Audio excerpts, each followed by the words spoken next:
조갑제TV 시청자 여러분 안녕하십니까. 2021년 10월 21일 오전 10시입니다.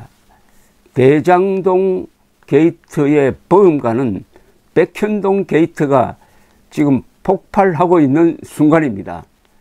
오늘 조선일보 일면 머리기사 제목이 백현동 민간업자 아내까지 2000% 수익 챙겨, 대장동 사업구조와 판박이, 특정인이 개발 이익 독식, 정권사 통해 9억 5천만원 투자하여 올해까지 205억 배당받아 남편이 대표인 부동산 개발 업체는 23억을 투자하여 497억 수익이다.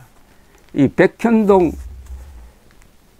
아파트 개발 사업은 세 가지 문제가 있습니다. 하나는 자연 녹지 지역이라서 아파트를 세울 수 없는데 이걸 용도 변경을 해가지고 4단계를 올렸습니다. 그래서 준주거 지역으로 만들었습니다. 그것만으로도 이 땅값이 올라서 아마 한 2천억 정도의 이익을 안겨주었다, 이런 계산이 나옵니다. 두 번째는 준주거 지역으로 만들어서 아파트를 건설할 때 임대 아파트를 건설한다는 조건이 있었는데 이게 슬며시 바뀌어 가지고 임대 아파트의 비중은 10%로 낮아지고 나머지는 민간 일반 아파트로 되는 바람에 또 어마어마한 수익이 생겼습니다. 그리고 여기에 산비탈 경사면이 아주 가팔라서 산지 보호상 허가를 할 수 없는 지역에 옹벽을 50m나 올렸다. 이것은 산지법 관련 위반이다. 그러니까 3종 특혜다 하는 이런 지적이 지금 본격적으로 제기되기 시작을 했습니다. 더구나 이거는 딱 부러집니다. 왜냐하면은 2015년 4월 이재명 당시 성남시장이 백현동 한국식품연구원 부지 11만 2,860제곱미터를 녹지지역에서 준주거지역으로 용도 변경하고자 한다는 성남시 도시주택국 보고서에 직접 서명한 것이 밝혀졌습니다. 그러니까 이건 뭐 성남시장이 아니면 이렇게 할 수 없는 거죠. 또 여기에 이 과정에서 이재명의 측근이 들어서는 바람에 로비를 해가지고 이런 파격적인 용도 변경이 있었다. 그리고 그 측근은 송사를 통해서 70억 원을 확보한 것으로 나온다. 뭔가 대장동하고 좀 비슷하지 않습니까? 판박이라고 하기는 했는데, 그런데 건설업계에서는 녹지지역에서 1, 2, 3종 일반 주거지역보다 아파트를 높게 지을 수 있는 준주거지역으로 4단계 높여준 것은 특혜 소지가 크다. 특혜 소지가 크다는 정도가 아니라 특혜가 뭐 확실하다는 이야기죠.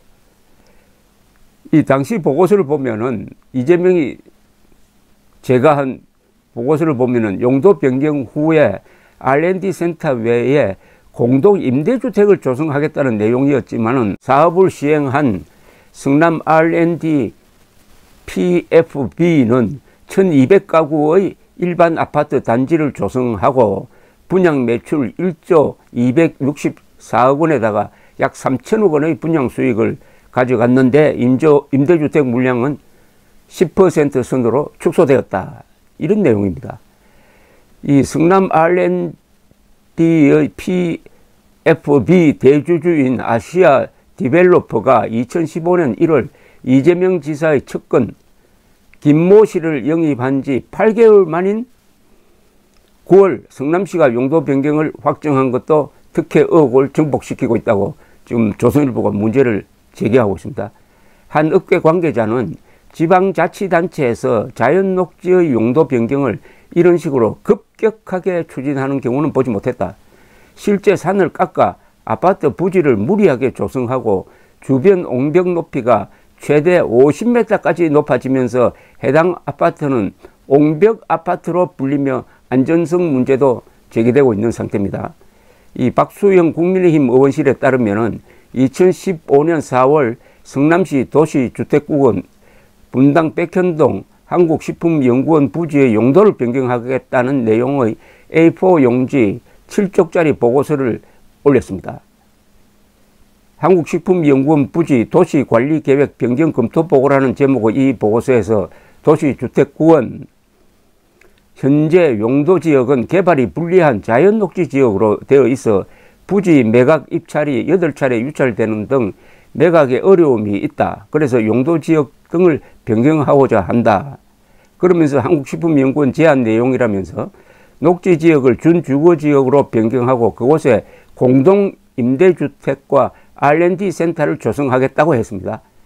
이 지사뿐 아니라 이 지사 최측근으로 불리는 정진상 당시 정책비서관도 이 보고서에 서명을 했습니다. 그런데 성남시는 5달 뒤인 그해 9월 7일 성남시 도시관리계획 결정고시를 통해 보고서 내용대로 용도 변경을 4단계나 올려가지고 준주거지역으로 만들어서 아파트를 만들도록 해주었습니다. 그런데 그 이유가 문제입니다.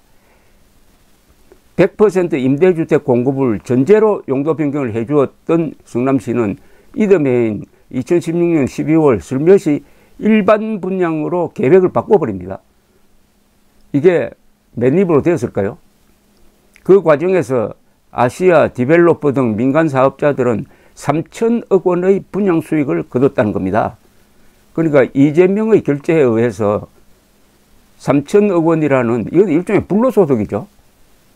불로소득이라는 것은 자기가 노력한 만큼 버는 것이고 그냥 펜대 하나 놀려가지고 용도 변경됨으로써 자연녹지지역이 준거주지역으로 되고 더구나 임대 아파트는 10%로 줄여버리고 90%를 일반 아파트로 만들어서 분양을 하면은 그건 땅 짓고 헤엄치기 아닙니까? 이 대장동 구조와 똑같다는 이야기입니다.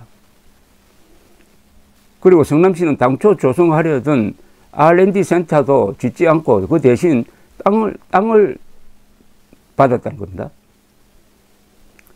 더구나 2006년 성남시장 선거 때 이재명의 선대본부장으로 활동했던 김모 씨가 2015년 1월 아시아 디벨로퍼로 영입된 후 성남시를 상대로 로비를 벌렸을 가능성도 제기되고 있습니다. 김 씨가 그 업체에 들어간 지 8개월 만에 용도 변경이 이루어졌기 때문입니다. 불가능한 용도 변경이 이루어진 거죠. 불가능한. 산을 깎아 아파트를 지으면서 높이 50m, 길이 300m의 대형 옹벽을 조성한 것에 대해서도 아파트 비탈면의 수직 높이는 15m 이하여야 한다는 산지관리법 시행규칙을 어긴 것이란 지적이 나오고 있습니다. 박수영 의원은 이렇게 요약을 합니다. 백현동 아파트 개발은 4단계 상향, 50m 옹벽, 임대아파트 90% 감축 등 민간 사업자에게 3가지 인허가를 몰아준 특혜 종합판이다. 이에 대해 이재명 캠프 측은 조선일보에 백현동 지구 부지의 용도 변경은 박근혜 정부의 국토교통부가 독려했고 한국식품연구원이 주도한 것이라면서 김 씨는 2006년 당시 이재명 후보의 선대위원장을 지낸 건 맞지만 이후 이 지사와 멀어진 걸로 안다. 대장동에 대해서 해명하거나 변명하는 것과 똑같은 논리입니다. 박근혜 정부의 국토교통부가 독려했다고요? 아니 용도 변경을 국토교통부가 독려를 할 수가 있습니까? 독려한다고 한들 지사나 이 시장이 그 말을 듣습니까? 더구나 결재권자가 이재명인데. 백현동 민간업자 아내까지 2000% 수익 챙겨.